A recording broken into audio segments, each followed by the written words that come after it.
अस्सलाम वालेकुम दोस्तों, welcome back to Vishal buy and sell. दोस्तों आज आपको एक और एक्सएलआई करोला दिखाने जा रहे हैं। 2006 के मॉडल है दोस्तों।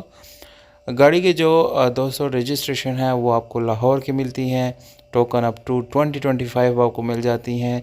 ऑल डॉक्यूमेंट गारंटेड है दोस्तों। और ये ओनर की तरफ से डिटेल है दोस्तों। आप लोगों को लेना चाहते हैं तो ओनर का नंबर आप लोगों को मैं स्क्रीन के ऊपर ही दे रहा हूँ। आप लोग रब्ता करें दोस्तों डायरेक्टली ओनर के साथ।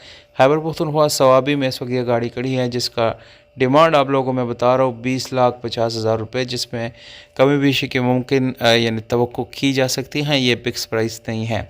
ये जस्ट बाय एंड ड्राइव गाड़ी है जो कि बिल्कुल मैकेनिकली 100% 10 बैटरिंग कंडीशन में है। एसी और हीटर वर्किंग में है। सीएनजी इसमें इंस्टॉल है। आप पेट्रोल वगैरह भी इस्तेमाल कर सकते हैं।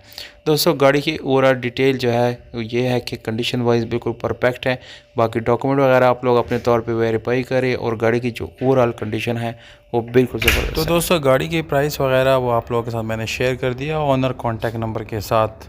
जो लोग इंटरेस्टेड है बिल्कुल आप रब्ता भी कर सकते हैं। जबकि दोस्तों चैनल को सब्सक्राइब करना ना भूलिएगा, क्योंकि मैं डेली इसी तरह की वीडियोज़ आप लोगों के लिए लाता रहता हूँ, जिससे आप मज़ीद फ़ायदा उठा सकते हैं और